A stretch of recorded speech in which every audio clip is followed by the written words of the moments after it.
جو کام ڈاکٹرز نہیں کر سکے شوکت خانم کے، وہ کام رینجرز نے 5 منٹ میں کر دیا۔ آج اب نہ پلستر ہے نہ ویل چیئر ہے، اور بالکل جناب ٹھیک ٹھاک اپنی موجیں کر رہا ہے اور مستیاں کر رہا ہے۔ آپ ایک لیڈر ہو، آپ تو گیدڑ ہو، آپ ان بچوں کو ڈھال بناتے ہو، ان کو استعمال کرتے ہو، ان کو جیلوں میں بھجواتے ہو، ان کا مستقبل تباہ کرتے ہو، اور اپنے بچوں کو کہتے ہو کہ میں مس کر رہا ہوں، میں انہیں کاغان اور ناران لے کر جاتا تھا۔ آج بلاؤ نا وہ قاسم اور سلیمان کو، وہ پاکستان میں آئے اور وہ تمہاری تحریک کو لیڈ کریں۔ آج میڈیکل رپورٹس یہ بات ثابت ہو گئی کہ یہ ایک نشئی ہے، یہ کوکین بھی پیتا ہے، یہ شراب بھی پیتا ہے، اور ایک ایسے ذہنی مریض کو آپ نے ایک ایٹمی قوت، ایک 22 کروڑ کا ملک آپ نے ایک ایسے شخص کے حوالے کر دیا، ایک ایسے شخص کو دے دیا جو جس کی ذہنی حالت ہی ٹھیک نہیں ہے، جو 24 گھنٹے نشے میں رہتا ہے، سارے فیصلے نشے میں کرتا ہے، قوم کو گمراہ کرتا ہے، نوجوانوں کا مستقبل تباہ کرتا ہے۔ ایک پالیسی اس نے نہیں دی نوجوانوں کو کہ یہ تمہارے لیے یوتھ کے لیے میں پروگرام دے رہا ہوں، ماں سوائے اس کے کہ بنی گالا آ جاؤ، زمان پارک آ جاؤ۔ آپ کے قائد پر برا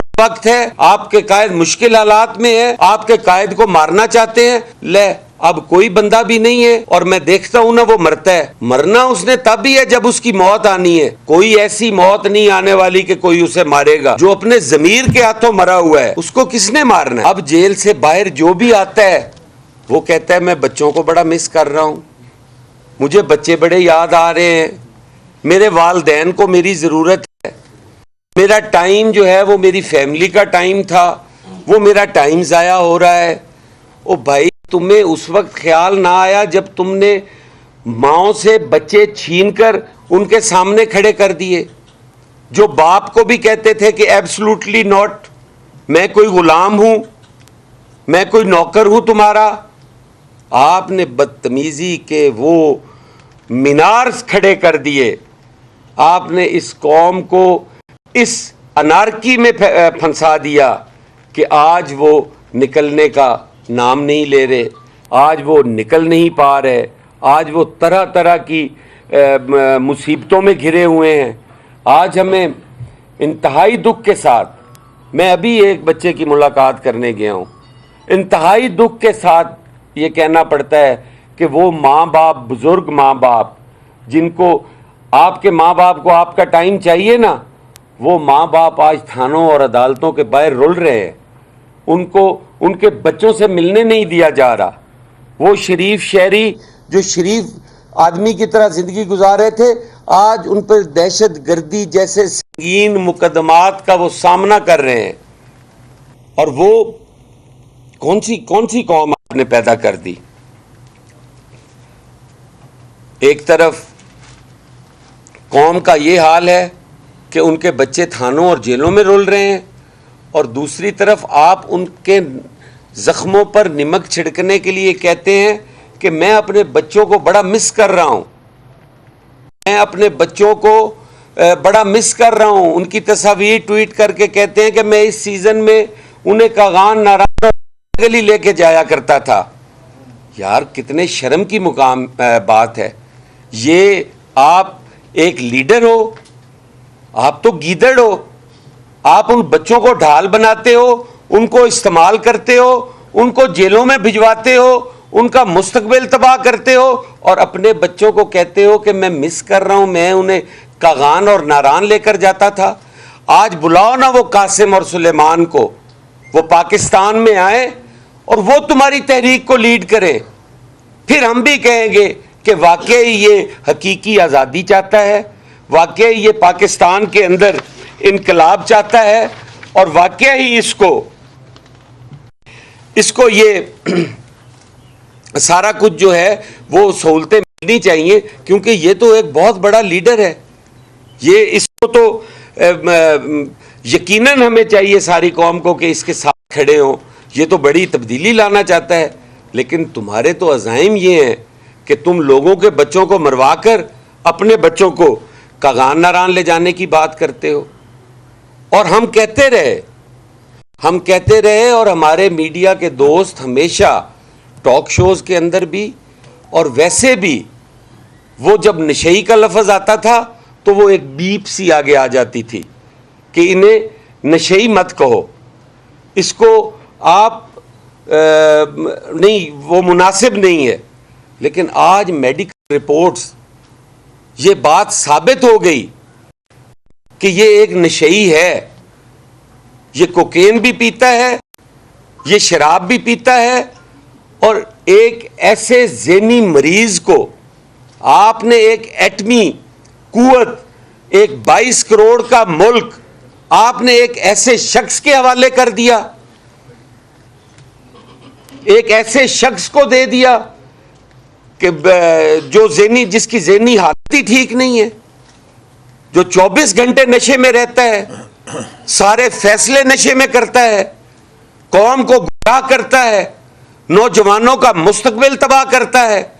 ایک پالیسی اس نے نہیں دی نوجوانوں کو کہ یہ تمہارے لیے یوتھ کے لیے میں پروگرام دے رہا ہوں، ماں سوائے اس کے کہ بنی گالا آ جاؤ، زمان پارک آ جاؤ.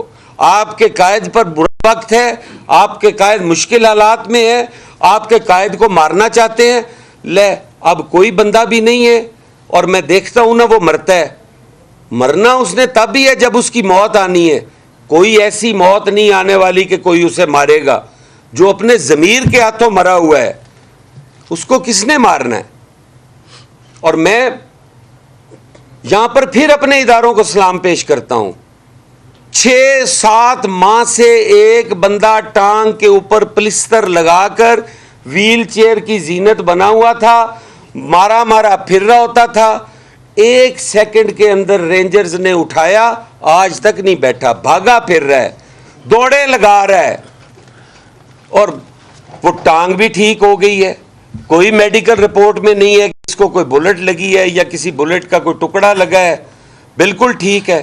جو کام ڈاکٹرز نہیں کر سکے شوکت خانم کے، وہ کام رینجرز نے 5 منٹ میں کر دیا. آج اب نہ پلستر ہے، نہ ویل چیئر ہے، اور بالکل جناب ٹھیک ٹھاک اپنی موجیں کر رہا ہے اور مستیاں کر رہا ہے.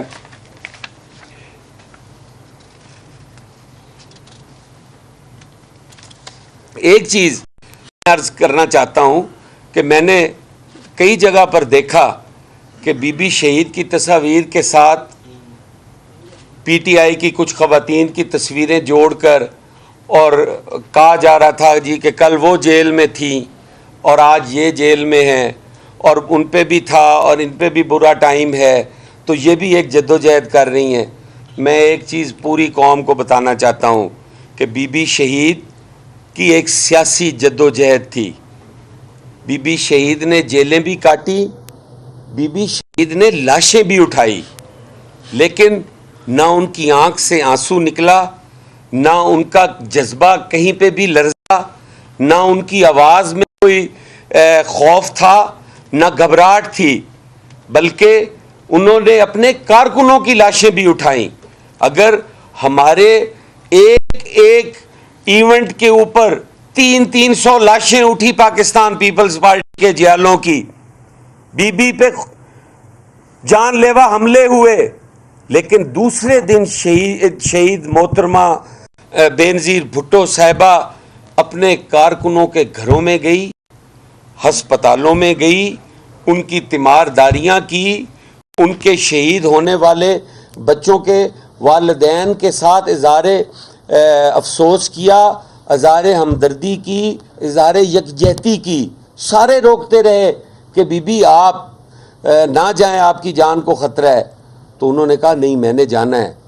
آپ اس بی بی کے ساتھ ان لوگوں کا موازنہ کرتے ہیں کہ جو سکھر جیل میں جاتی ہیں اور 46 ٹیمپریچر ہوتا ہے، تو وہاں پہ جو قیدی تھے جام ساکی، انہیں پتہ چلا وہ آلریڈی وہاں پہ تھے اور پارٹی سے تھے، تو انہوں نے بی بی کے لیے برف بھیجی کہ گرمی کی شدت بہت ہے، اور بی بی ابھی جیل میں آئی ہیں، شاید انہیں برف کی ضرورت ہو، پانی پیئیں گی. تو آپ بی بی نے وہ برف بھی واپس کی، شکریہ کا خط بھی لکھا اور کہا بھائی میں نے وہ خواہشات ہی ترک کر دی ہیں جو میری جدوجہد کے راستے میں رکاوٹ بنتی ہیں، جو میری کمزوری بنتی ہیں. میں نے ٹھنڈا پانی پینا چھوڑ دیا ہے. میں اپنی جدوجہد کے ساتھ زندہ ہوں. میں کس طرح یہ آسائشیں لوں کہ آج میں ٹھنڈے پانی پیوں اور کل مجھے نہ ملے تو میں اس کے لیے مجبور ہو جاؤں. اور یہاں تو 5 منٹ کے بعد چیخیں نکل رہی ہوتی ہیں اور اندر سے آوازیں آ رہی ہوتی ہیں کہ ہم پاک فوج کو بھی سلام کرتے ہیں، 9 مئی کے واقعے کی بھی مذمت کرتے ہیں، ہم شہداء کی یادگاریں توڑنے والوں کو قرار واقعہ سزا کا مطالبہ کرتے ہیں۔ یہاں پہ تو آپ سے ایک رات نہیں نکالی جا رہی، اور آپ پھر جب موازنہ کرتے ہیں تو آپ پاکستان پیپلز پارٹی کی قربانیوں کا اور پاکستان پیپلز پارٹی کی جدوجہد کا مقابلہ کرتے ہیں۔ پاکستان پیپلز پارٹی کا ایک قائد اگر تختہ دار کو اپنا مقدر سمجھتا ہے تو اس کے کارکن سڑکوں پہ نکل کے خود سوزیاں کرتے ہیں، اپنے آپ کو آگے لگاتے ہیں، اپنے آپ کو جلاتے ہیں۔ ہر کوڑے پر جیے بھٹو کی صدا بلند ہوتی ہے۔ آج بھی میرے دائیں بائیں اگر آپ دیکھیں تو میرے وہ دوست اور بزرگ بیٹھے ہیں اور بھائی بیٹھے ہیں جنہوں نے خود کوڑے کاٹے ہیں، جیلیں اور قلعے کاٹے ہیں، اور آج تک پاکستان پیپلز پارٹی کے ساتھ ہیں۔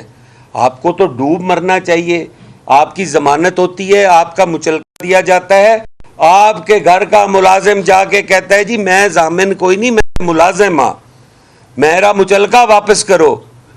آپ کا تو مچلکا دینے والا کوئی نہیں ہے، آپ کا اس ملک میں کوئی ایسا سٹیک نہیں ہے جس کی بنیاد پر آپ پاکستان کے اندر رہ سکیں۔ آپ کو آج موقع ملے، آپ نے اپنے بچوں کے پاس جانا ہے، آپ نے آج اپنے تمام چیزیں جو ہیں، آپ کی پہلی پراپرٹی باہر ہے، فورن فنڈنگ پہ آپ کا گزارا ہے۔ فورن فنڈنگ جیسا گھنونا جرم آپ نے کیا، آپ نے پاکستان کے سی پیک کو بند کرنے کے لیے فورن فنڈنگ لی، آپ نے کشمیر بیچنے کے لیے فورن فنڈنگ لی، آپ کے جو سوشل میڈیا اکاؤنٹس ہیں وہ ہندوستان سے آپریٹ ہوتے ہیں۔ آپ اگر ادھر الیکشن جیتتے ہو، آپ کا کوئی بیانیہ ہٹ ہوتا ہے تو بھارت کے اندر خوشیاں منائی جاتی ہیں۔ ہم نہیں کہتے کہ آپ غدار ہو، لیکن آپ اتنے ایماندار اور اتنے محب وطن بھی نہیں ہو جتنا آپ چرچا کرتے ہو۔ آپ نے اس ملک کے اندر انتشار پیدا کیا، آپ نے اس ملک کے اندر جھوٹ کی سیاست کی بنیاد رکھی، آپ نے اس ملک کی سیاسی قیادتوں کو لوگوں کے سامنے گندا اور ننگا کرنے کی کوشش کی۔ آپ کو کبھی معاف نہیں کیا جائے گا۔ میں آج اپنے اداروں سے مطالبہ کرتا ہوں کہ کسی چیز میں کوئی رعایت، ہاں کسی کے ساتھ ماورائے قانون اور ماورائے آئین زیادتی نہیں ہونی چاہیے، آئین اور قانون کے مطابق تمام ذمہ داران کو جو ہے وہ سزا ملنی چاہیے۔ بہت شکریہ جی۔